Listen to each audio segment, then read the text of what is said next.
tens and tens of thousands of pro-life activists, students, families, and so forth. They descended on our nation's capital to publicly stand for life, the March for Life. And today, marchers heard from Vice President J.D. Vance, who spoke on the National Mall. Also, President Trump delivered a message by video. So what were some of the takeaways this year? Well, joining me now to discuss this, who is also at the march today, is Dr. David Closson. He serves as the director of the Center for Biblical Worldview here at the Family Research Council. He's also author of the recent book, Life After Roe, Equipping Christians in the Fight for Life Today. Dr. Closson, thanks so much for joining me. Happy Friday. Happy Friday. Great to be with you again, Jody. Well, listen, I know it's been a busy day for you at the March for Life, and I want to get to that and get your perspective, what you saw, what you heard. But before we get to that, I know you published an op-ed this morning in World Opinions, and in that you explained the current state of the pro-life movement. And in particular, you noted that the Trump administration has pursued several pro-life policies, and we're all extremely grateful for that. But you also noted that the administration has slow-walked some decisions in at least two areas that could actually make a big difference. So as we jump into this, can you kind of summarize your argument, what you were talking about today? Absolutely, Jody. And again, what a joyful day at the March for Life. You know, I live and work here in our nation's capital, see a lot of protests, a lot of marches. And this one, even though it takes place, in the frigid cold each January, there's always so much joy, so much love. It's the only march, I heard it said, where people are coming to support and march for the rights of others, namely the preborn children. But you're right. I'm grateful this morning for World Opinion publishing a piece that I actually co-wrote with Katie Roberts, who works with the Ethics and Religious Liberty Commission, which is the policy arm of the Southern Baptist Convention. And in that piece, both of us did praise the Trump administration. In the last almost exactly a year, there's been some significant policy wins. Think about reinstating the Mexico City policy to make sure our tax dollars don't fund or promote abortion overseas, rejoining the Geneva Consensus Declaration, an effort spearheaded by our friend Valerie Huber that says that there's no international right for an abortion, pardoning pro-lifers that the Biden DOJ went after under the FACE Act, and there are other things we could mention. And those are things we are really, really grateful for. But Jody, you and I have talked about this, and we brought this up in the article that was released this morning. We are still hopeful, and we are still calling on the White House to do two things. Number one, enforce federal law that prohibits abortion pills from being mailed across state lines. We don't even have to pass a law here. There's already a law in the books known as the Comstock Act. FRC has put out an explainer on this federal law. The DOJ could repeal a Biden-era memo that they're still adhering to and enforce that law, and that would make a dramatic difference because we know that 63% of abortions in this country come through these chemical abortion pills. And so that's really, really significant. And then the second thing that we draw attention to in the article is calling for the FDA to revoke its approval of mifepristone. Again, we know these pills are always lethal for babies, but they're also dangerous for mothers. Close to 11% of women, Jody, who take the pill mifepristone, which is the first pill in the chemical abortion regimen, have an adverse health outcome, have sepsis or bleeding or hemorrhaging, have to go to the emergency room. And so these pills, of course, were approved in the Clinton administration in 2000. The Obama and then Biden administration subsequently walked back some of the safeguards that did exist. So at the very least, we want to see the safeguards put back in place with the addition of an ultrasound requirement. But ultimately, we would like to see the FDA and HHS do what's right by America's women and revoke the approval of this dangerous drug. Well, thank you so much for putting that op-ed out, and I just hope that literally millions will read that and join the force to be a voice to try to make a difference with that. And I'm grateful, too, for the actions that you mentioned that we are grateful for, that this administration has done to protect life. I don't know if you just saw the previous segment that we had, but the Trump administration just announced yesterday that effective immediately that they would stop funding research that involves aborted baby tissue.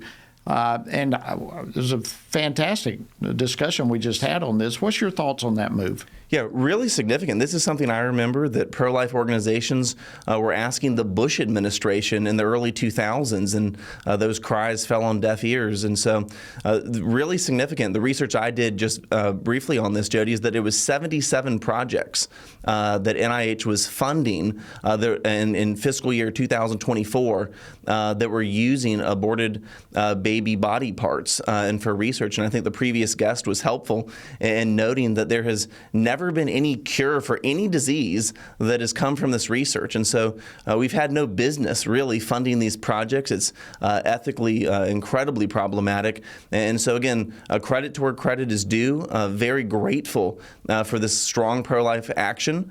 And that is something that all of us should just be grateful for. Absolutely. And Dr. Prentice was just talking about that very thing. Let's move on to the March for Life. The President Trump today, in his remarks by video, talked about his appointment of the Supreme Court justices that led to the overturning of the infamous 1973 Roe v. Wade decision. And he went on and talked about some of the ongoing battle for life and how it's not just a battle in the corridors of power. I would like to play a clip for you and get your response. So if you would play clip 2 for me. The work to rebuild a culture that supports life continues in every state, every community, and every part of our beautiful land. This is a battle that must be fought, must be won, not only in the corridors of power, but above all in the hearts and souls of the people. Yeah, your response to that. Yeah, Jody, as you and I just mentioned, there are actions, further actions that many of us in the pro-life community would like the president to take. But again, let's be grateful that the president of the United States took time out of his very busy schedule, just got back from Switzerland, I think, last night, to send this message to the tens of thousands of pro-life marchers who were on the National Mall. I'm thinking, for 4 years under the Biden administration, we had the really federal government weaponized in every conceivable way against pro-lifers. If you remember, after Roe was overturned, the Biden Department of Defense even started providing abortions for service members on a military basis. So again, every part of the federal government was weaponized. And so again, many of us want the Trump administration to do more, but we also need to be, we're Christians, and we need to be grateful. And so I'm grateful for the president's message. It was well received by the marchers, and the president's absolutely right. There remains much to be done in this noble fight for life. Absolutely. And I know following the president's remarks, Vice President J.D. Vance actually spoke, and he said we can't be neutral when it comes to the life issue. Again, if you would put up clip number 3 for me. Let me just say, my friends, that we have to be clear. We cannot be neutral. Our country cannot be indifferent about whether its next generations live or die. You march today, we march today, because you have an answer to this question about what kind of civilization we are and about what kind of civilization we're going to become in the future. Great comments. How would you evaluate Vice President's comments? Well, Jody, the moral clarity of the vice president is so refreshing. And I can't help, once again, to make some comparisons. During the Biden-Harris administration, of course, J.D. Vance's predecessor in that office was Kamala Harris, who, again, during her 4 years as vice president, going back to her time in the Senate, even before that, as AG, the Attorney General of California. Jody, you'll remember this as Attorney General. Kamala Harris was the Planned Parenthood videos were exposed under her watch as Attorney General, and rather than go after the Planned Parenthood clinics that were doing this illegal work, she went after the pro-life activist, David Daleiden, which was just, again, incredible. And so having a vice president that speaks with kind of moral force and moral clarity, I think is an absolute blessing. It forces the media to at least provide some coverage of this march. And again, my hope is that the vice president will continue to leverage his influence in the bully pulpit of his office to see further progress made for protecting all unborn children. I totally agree with you on that. David, if I can switch gears for you, another issue I wanted to discuss is related to the incident earlier this week at the City's Church in St. Paul, Minnesota. There were at least 3 protesters who interrupted that church service who have now been arrested. In fact, one of the people arrested, Nikema Levy Armstrong, was actually on CNN shortly before her arrest. And again, I wanted to play something she said and get your response to that. Play clip number 1 for me, please. Anyone more concerned about us going and having a peaceful disruption of a church service than the reason that they were there? It needs to check their heart, and they need to check their theology. Wow. How do you respond to that one? I actually watched that interview live, and when she said that, Jody, I almost fell out of my chair and sent the clip to our producer because talking about the need to check our theology, and that's her excuse for leading dozens of protesters into that church service at City's Church. That defies the imagination. There is no good theology that says it's appropriate or fitting to walk in and disturb the worship of the one and true living God.